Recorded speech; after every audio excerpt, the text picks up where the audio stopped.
My guess is that each one of us at one time or another has had moments or days when you kind of feel just beat up. I mean, sometimes daily life can beat us up, and at the end of the day, we don't know if we have the strength to face tomorrow. Maybe it's an angry confrontation out of nowhere, and maybe you have a moment, like I have once in a while, of self-doubt, and your soul gets a bit wrinkled, and your self-esteem gets a bit tattered. And I don't think it matters whether you're a goof like me who's had the same job for 44 years, or whether you're a young kid going to school and you're trying to fit in and find a place where someone will have lunch with you. And I know a lot of you, you're in the middle. You know, you still take care of your kids, and now you're taking care of your parents, and you're kind of stuck in the middle.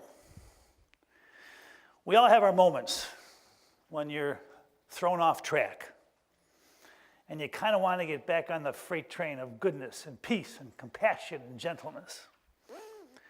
Well, anyway, a week ago Thursday, it was one of those days, and I was feeling kind of beat up, and I was just before church, and I was trying to get myself together so I could look like I'm together even when you're not.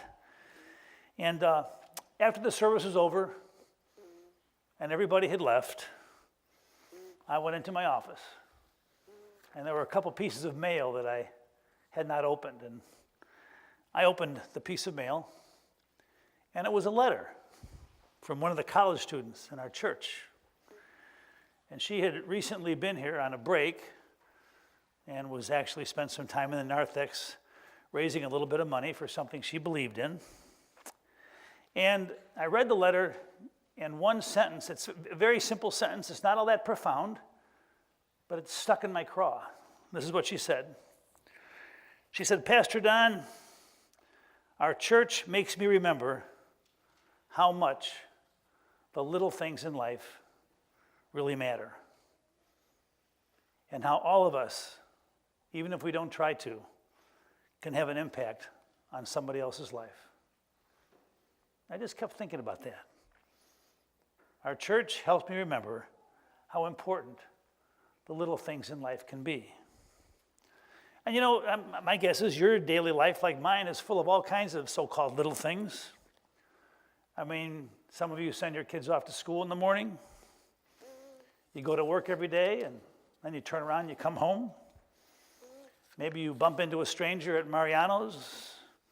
You have Little League games and soccer games and choir concerts, trips to the doctor, serving an after-school detention, an unexpected phone call, maybe a little car trouble, unfinished homework, late payments. Each one of us, our daily life is full of all kinds of little things back to back. And how we handle those little things says a lot about maybe our faith and the kind of person we are. Our church makes me remember how much the little things in life really matter. So I took that letter and I tucked it away in a safe place, and I have no idea where I put it now. And then I turned around and I looked at a sign on my wall that I hadn't looked at for a long time. And it says this about courage. Courage does not always roar. Sometimes courage is the quiet voice at the end of the day saying, "I will try again tomorrow." Just the courage to get through the day and try again tomorrow. To look at the moments of our lives and give each moment our best shot. Courage does not have to roar. Courage does not have to be noticed. Courage can be quiet, it can be humble, and so often does go unnoticed. So I get here this morning nice and early, and the snowplow guy is here. I was glad to see him. And I looked at the sign about courage, and I looked at Sarah's letter, and I read that sentence over and over again. I'm thinking about how much money the snowplow guy costs us. And then I look at him working, and I open the door, and Harley runs out and barks at him and says hello. I hand him a $20 bill, and I said, hey, Jeff, how about if we buy you breakfast? And he says, you don't have to. I said, no, our church has all kinds of money. We can afford to buy you breakfast. And then Jeff says, it's been a long morning. Do you have any of that strong coffee left? And I said, my gosh, it's just brewing right now. Come on in. And I was just thinking, it's a little thing, but for him this morning at 4:45 in the morning, it was a big thing. It was just a little moment of goodness and kindness. And then I read the gospel this morning about the baptism of Jesus. Jesus was baptized when he was 30. And I can just picture it. Jesus and John the Baptist at the River Jordan, and he dunks Jesus into the water, and Jesus comes out, and then he hears this voice that says, you are my beloved Son, and with you I am well pleased. I think of those words. With you, I'm well pleased.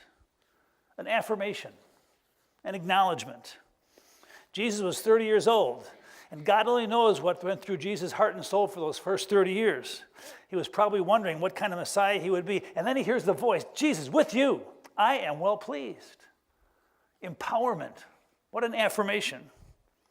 And when you hear that voice, it just kind of builds you up. This morning, I wanted to say, Mr. Snowplow Guy, with you, I am well pleased.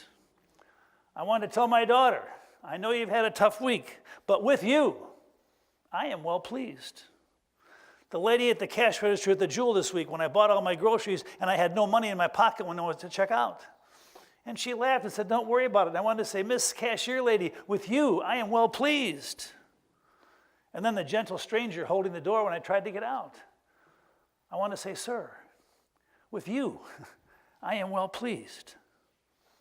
Words of empowerment, ordinary moments, little things. And I want to tell to Sarah, that note where you said the little things are the most important, so prophetic. I was at Abraham Lincoln Cemetery on Friday, and I looked at the aging veterans who are the color guard, shooting off their rifles and honoring a soldier who had served our country. And then I looked at the two young soldiers who took the flag and folded it and presented it to the family. And as I left, I had to pull over because I just sat there in my truck and looked over those rows and rows of white tombstones of all the people who have served our country and now are laid to rest in a cemetery.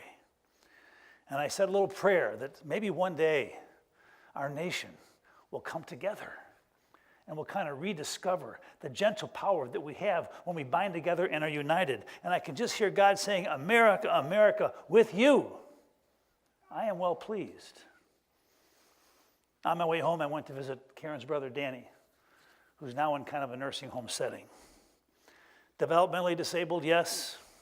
In a nursing facility, yes. He doesn't talk. He can't read. But when I was there, Karen handed Danny the bulletin from last Sunday. And Danny looked at the bulletin, he put it on his tray, and he went like that, and he smiled. And I heard my voice saying, Danny boy, with you, I am well pleased. And I think of those words once again. Courage does not always roar. Sometimes courage is the quiet voice at the end of the day saying, I will try again tomorrow. I'm going to try again tomorrow. And I know you will too. Amen. If you're able to, please rise. The creed is on page 105.